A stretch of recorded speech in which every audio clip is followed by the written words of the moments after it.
आज का यह वीडियो खेती के इतिहास में सबसे महत्वपूर्ण वीडियो होने वाला है। आज हम बात करेंगे खेती के सबसे बड़े दुश्मन यानी फंगस के बारे में।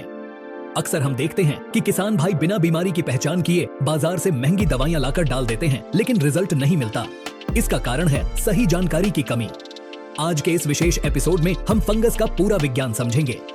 फंगस क्या है, यह कितने प्रकार की होती है, किस फसल में कौन सी फंगस लगती है और सबसे महत्वपूर्ण बात, किस फंगस के लिए कौन सा टेक्निकल सॉल्ट इस्तेमाल करना चाहिए। हम रसायनों के ग्रुप और उनके काम करने के तरीके पर भी बात करेंगे। तो चलिए शुरू करते हैं फंगस की पूरी ABCD। सबसे पहले समझते हैं कि आखिर यह फंगस या फफूंद है क्या। सरल वैज्ञानिक भाषा में कहें तो फंगस एक प्रकार का परजीवी पौधा है। इसमें अपना भोजन बनाने की क्षमता यानी क्लोरोफिल नहीं होता, इसलिए यह जीवित रहने के लिए आपकी हरी भरी फसलों पर हमला करता है और उनसे पोषण चूसता है। फंगस को पनपने के लिए मुख्य रूप से दो चीजों की आवश्यकता होती है। पहली है नमी और दूसरा है तापमान। जब वातावरण में नमी 70% से ज्यादा हो जाती है और तापमान 20 से 30 डिग्री सेल्सियस के बीच होता है तो फंगस का हमला सबसे तेज होता है। अब हम बात करेंगे फंगस के वर्गीकरण की। अगर आप इलाज सही करना चाहते हैं तो आपको यह जानना होगा कि आपकी फसल में लगी फंगस किस खानदान से है। वैज्ञानिक रूप से कृषि में नुकसान पहुंचाने वाली फंगस को 4 मुख्य वर्गों में बांटा गया है। पहला वर्ग है ओमाइसेट्स। इसे हम वाटर मोल्ड या गीली फंगस भी कहते हैं। इसमें डाउनी मिल्ड्यू और फाइटोफ्थोरा जैसे रोग आते हैं। किसान भाइयों ध्यान दें, यह वर्ग बहुत महत्वपूर्ण है क्योंकि इस पर साधारण फफूंदनाशक काम नहीं करते। इसके लिए विशेष रसायनों की जरूरत होती है। दूसरा वर्ग है एस्कोमाइसेट्स। यह फंगस का सबसे बड़ा परिवार है। आपकी फसलों में लगने वाला पाउडरी मिल्ड्यू, एंथ्रेक्नोज और तना गलन इसी वर्ग में आते हैं। तीसरा वर्ग है बेसिडियोमाइसेट्स। इसमें मुख्य रूप से रस्ट यानी गेरुई रोग और स्मट यानी कंडवा रोग आते हैं, जो आप गेहूं या सरसों में देखते हैं। चौथा वर्ग है ड्यूटरमाइसेट्स। इसे हम अपूर्ण कवक भी कहते हैं। फसलों में लगने वाला अर्ली ब्लाइट यानी अगेती झुलसा और विल्ट यानी उकठा रोग इसी श्रेणी में आता है। अब हम आगे बढ़ते हैं और जानते हैं कि आप अपने खेत में खड़े होकर फंगस की पहचान कैसे करेंगे। अलग अलग रोगों के लक्षण अलग अलग होते हैं। हम प्रमुख 7 प्रकार के फंगल रोगों की पहचान करना सीखेंगे। सबसे पहले बात करते हैं ब्लाइट यानी झुलसा रोग की। यह 2 तरह का होता है, अगेती झुलसा और पछेती झुलसा। अगेती झुलसा में पत्तियों पर गोल गोल छल्लेदार धब्बे बनते हैं जो देखने में किसी टारगेट बोर्ड जैसे लगते हैं। वहीं पछेती झुलसा बहुत खतरनाक होता है। इसमें पत्तियों के किनारे जलने लगते हैं और बहुत तेजी से पूरा पौधा काला पड़ जाता है। अगर खेत में जाने पर सड़े हुए मांस या मछली जैसी बदबू आए तो समझ लीजिए कि पछेती झुलसा का अटैक हो चुका है। दूसरा प्रमुख रोग है मिल्ड्यू यानी आसिता। यह भी 2 प्रकार का होता है। पहला है पाउडरी मिल्ड्यू। इसमें पत्तों के ऊपर सफेद रंग का पाउडर जमा हो जाता है, जैसे किसी ने राख छिड़क दी हो। यह बीमारी ठंडे और सूखे मौसम में ज्यादा आती है। दूसरा है डाउनी मिल्ड्यू। इसमें पत्तों की ऊपरी सतह पर पीले धब्बे दिखाई देते हैं और ठीक उन्हीं धब्बों के नीचे पत्ते की निचली सतह पर रुई जैसी फफूंद दिखाई देती है। तीसरा रोग है रस्ट या रथुआ।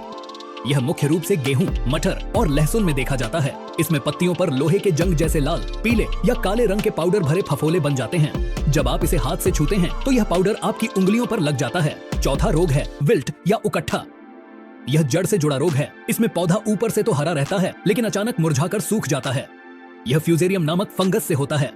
अगर आप ऐसे पौधे की जड़ को चीर कर देखेंगे तो अंदर से वह काली या भूरी दिखाई देगी, क्योंकि फंगस ने पौधे की पानी ले जाने वाली नसों को ब्लॉक कर दिया होता है। 5वां रोग है एंथ्रेक्नोज। इसे श्याम वर्ण भी कहते हैं। यह मिर्च, टमाटर और फलों में ज्यादा आता है। इसमें फलों पर काले रंग के धब्बे बनते हैं जो अंदर की तरफ धंसे हुए होते हैं। 6ठा रोग है स्मट या कंडवा।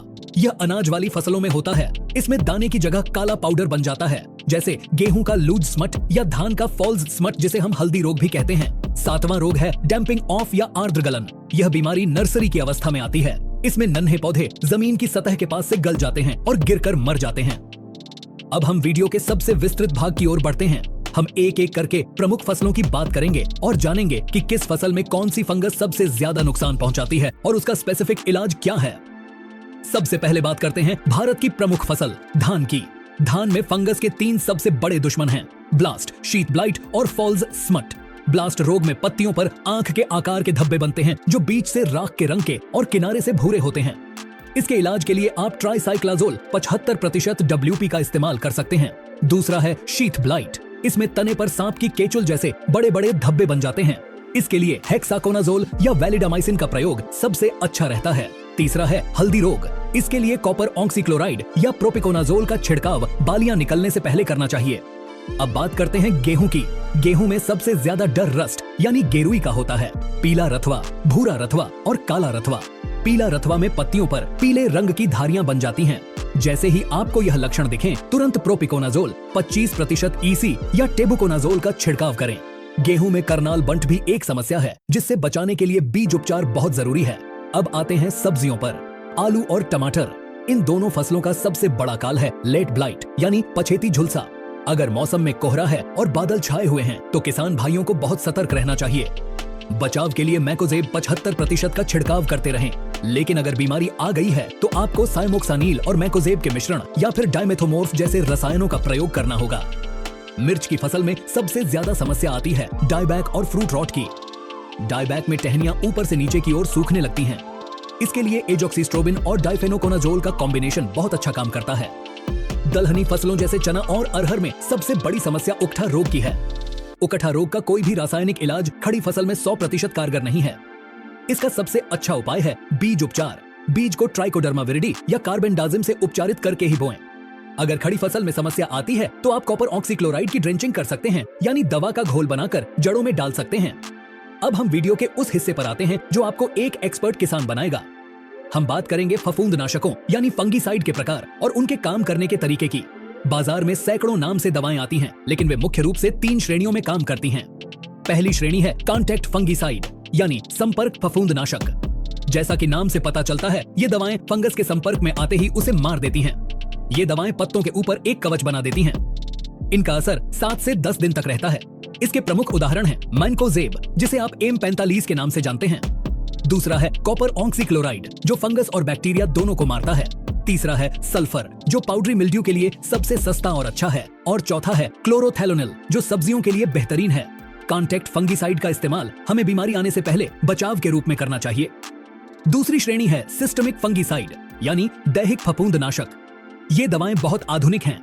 छिड़काव करने के बाद ये पौधे के सिस्टम में घुस जाती हैं और पूरे पौधे में फैल जाती हैं। अगर फंगस पत्ते के अंदर या तने के अंदर छिपी है तो ये दवाएं वहां जाकर उसे मार गिराती हैं। बरसात के मौसम में ये बहुत कारगर होती हैं, क्योंकि छिड़काव के 2-3 घंटे बाद अगर बारिश हो जाए तो भी दवा अपना काम करती रहती है। इसके कुछ प्रमुख ग्रुप हैं। सबसे पहला और सबसे प्रसिद्ध ग्रुप है ट्राइजोल ग्रुप। इसमें टेबुकोनाजोल, प्रोपिकोनाजोल और हेक्साकोनाजोल जैसी दवाएं आती हैं। यह ग्रुप रस्ट और लीफ स्पॉट के लिए बहुत अच्छा है। दूसरा ग्रुप है स्ट्रोबिलुरिन ग्रुप। ये आज के समय का सबसे एडवांस ग्रुप है। इसमें एजोक्सिस्ट्रोबिन, पायराक्लोस्ट्रोबिन और ट्राइफ्लॉक्सीस्ट्रोबिन आते हैं। यह ग्रुप न केवल फंगस को मारता है, बल्कि पौधे को हरा भरा रखने और पैदावार बढ़ाने में भी मदद करता है। इसे हम एमिस्टार टेक्नोलॉजी के नाम से भी जानते हैं। तीसरा ग्रुप है बेंजिमिडाजोल ग्रुप, जिसमें कार्बेंडाजिम आता है। यह एक पुराना लेकिन बहुत प्रभावी सिस्टमिक फंगीसाइड है, जो बीज उपचार और जड़ रोगों के लिए बहुत उपयोगी है। तीसरी श्रेणी है ट्रांसलैमिनार फंगीसाइड। यह एक विशेष श्रेणी है। इसमें दवा पत्ते की ऊपरी सतह पर गिरने के बाद पत्ते के आर पार होकर निचली सतह तक पहुंच जाती है। चूंकि बहुत सारी फंगस पत्ते के नीचे छिपी होती है, इसलिए ये दवाएं बहुत अच्छा रिजल्ट देती हैं। अब एक बहुत ही महत्वपूर्ण सवाल, किस बीमारी में कौन सा केमिकल मिलाएं? इसे हम फंगीसाइड कॉम्बिनेशन कहते हैं। जब बीमारी बहुत ज्यादा बढ़ जाए या आपको समझ ना आए कि कौन सी फंगस है, तो हमें 2 अलग-अलग मोड ऑफ एक्शन वाली दवाओं का मिश्रण इस्तेमाल करना चाहिए। पहला सुपर कॉम्बिनेशन है मैकोजेब और मेटालेक्सिल। यह रिडोमिल गोल्ड के नाम से बाजार में मिलता है। यह डाउनी मिल्ड्यू और पछेती झुलसा का ब्रह्मास्त्र है। मेटालेक्सिल अंदर जाकर काम करता है और मैकोजेब बाहर से सुरक्षा देता है। दूसरा सुपर कॉम्बिनेशन है एजोक्सिस्ट्रोबिन और डाइफेनोकोनाजोल। यह एमिस्टार टॉप के नाम से प्रसिद्ध है। यह सब्जी वर्गीय फसलों, खासकर मिर्च, टमाटर और ककड़ी के लिए एक बेहतरीन दवा है। यह लगभग सभी प्रकार की फंगस को कंट्रोल करता है और फसल की क्वालिटी भी सुधारता है। तीसरा कॉम्बिनेशन है टेबुकोनाजोल और ट्राइफ्लॉक्सीस्ट्रोबिन, जिसे हम नेटिवो के नाम से जानते हैं। यह धान और गेहूं के लिए बहुत भारी और महंगी दवा है, लेकिन इसका रिजल्ट 100% है। यह शीत ब्लाइट और रस्ट दोनों को पूरी तरह खत्म कर देता है। चौथा कॉम्बिनेशन है फ्लुओपाइरम और टेबुकोनाजोल। यह लूना एक्सपीरियंस के नाम से आता है।